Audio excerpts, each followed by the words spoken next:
اب مسئلہ جو میں بتا رہا تھا وہ یہ ہے، دو مسئلے میں بتاتا ہوں، ایک نماز کا ہے، ایک وضو کا ہے۔ اکثر لوگوں کی یہ شکایت بھی میرے پاس آتی ہے،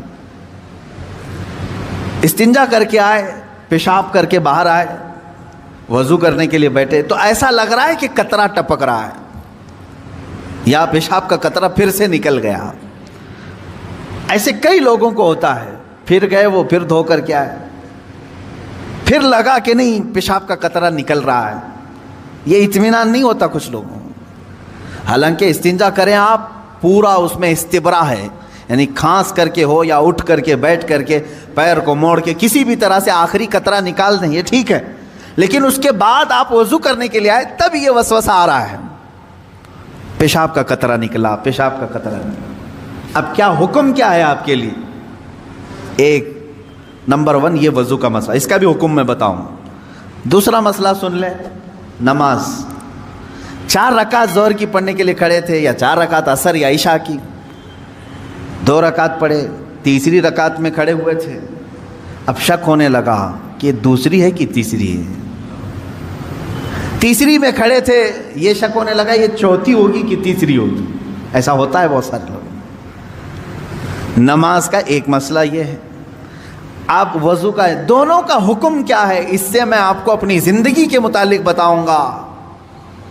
پہلا والا جو مسئلہ ہے پیشاب کے قطرے کا، پہلی مرتبہ ایسا کبھی ہوا ہے تو جاؤ دھل لو۔ ایک بار ایسا ہوا کہ پیشاب کا قطرہ ٹپکا ہے یا لگ رہا ہے، جاؤ دھل کے آ جاؤ۔ پھر ایک مرتبہ ایسا ہوا ہے کہ وضو کرنے بیٹھا ہوں، ایسا لگا کہ پیشاب کا قطرہ ٹپک گیا، جاؤ دھل کے آؤ اور اتنا حصہ جہاں کپڑے میں لگا اس کو بھی دھل لو۔ تیسری مرتبہ بھی ایسا ہوا ہے، دھل لو۔ اب اس کے بعد شریعت کہتی ہے اب نہیں جانا اس کے بعد۔ اب وضو کے لیے اگر بیٹھو گے تمہیں لگ رہا ہے کہ پیشاب کے قطرے ٹپک رہے ہیں، ٹپکنے دو۔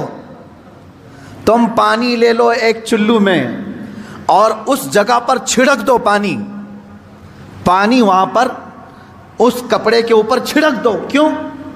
اس لیے کہ کہا گیا ہے کہ بعد میں اگر تمہیں وسوسہ بھی آنے لگے تو یوں سمجھ لو یہ پیشاب کا قطرہ نہیں بلکہ میرا چھڑکا ہوا پانی ہے، میرا چھڑکا ہوا پانی۔ اچھا ایسا کیوں کرایا گیا؟ شک تو ہو رہا ہے۔ سنیں فقہائے کرام نے فرمایا اے بندے تجھے عبادت اللہ کی کرنی ہے۔ کس کی کرنی ہے؟ اللہ کو راضی کرنا ہے۔ اور یہ جو وسوسے آ رہے ہیں تجھے یہ شیطان کے ہیں۔ اگر تو بار بار اٹھ کر کے دھونے کے لیے چلا جائے گا تو بات یہ ہوگی کہ تو شیطان کی پیروی کر رہا ہے اللہ کو چھوڑ کر کے۔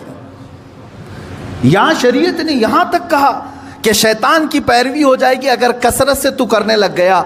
جب شیطان وسوسہ ڈالا اٹھ گئے، جب شیطان شک ڈالا پھر اٹھ گئے۔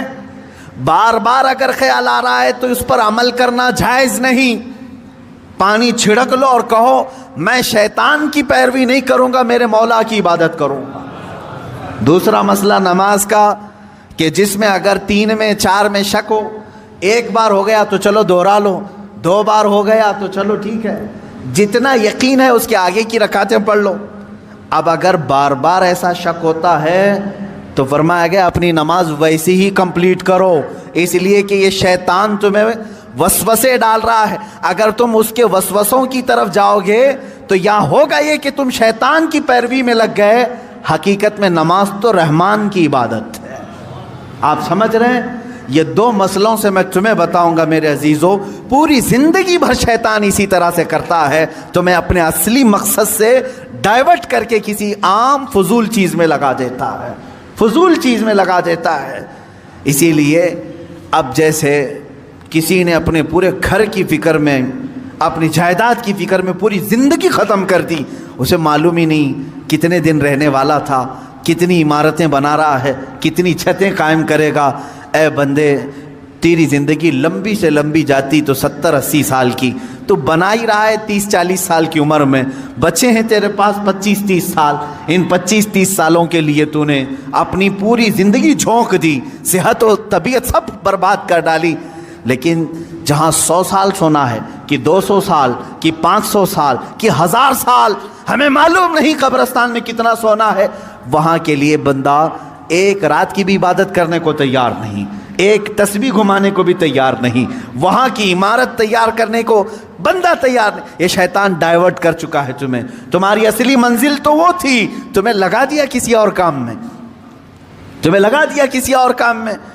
عزیزان گرامی، اسی لیے تو شاعر نے کہا تھا، آگاہ اپنی موت سے کوئی بشر نہیں، سامان 100 برس کا ہے پل کی خبر نہیں، 100 برس کے پلان ہے پل کی خبر نہیں۔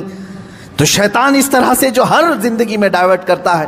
اب میں آپ کو بتاؤں ایک چیز، جن چیزوں کو ہم سمجھتے ہیں کہ یہی کل ہے دنیا میں، نوجوان یہ سمجھتا ہے کہ ایک خوبصورت لڑکی مل جائے پوری زندگی ہے، دیکھو اسی پر تو شعر و شاعری کرتا ہے، اسی پر تو پوری محبت کے نغمے گاتا ہے، اسے معلوم نہیں کتنے دن کی عائش ہے۔ اور کچھ لوگ یہ سمجھتے ہیں کہ مال، گاڑی، کار، بنگلہ ہو جائے یہی سب کچھ ہے۔ تقریباً انہی میں ہم سب دوڑ رہے ہیں، انہی میں ہم دوڑ رہے ہیں۔ ایک بادشاہ نے اعلان کیا کہ آج میری عنایتوں کا دریا جوش میں ہے، میں خوب عطا کروں گا۔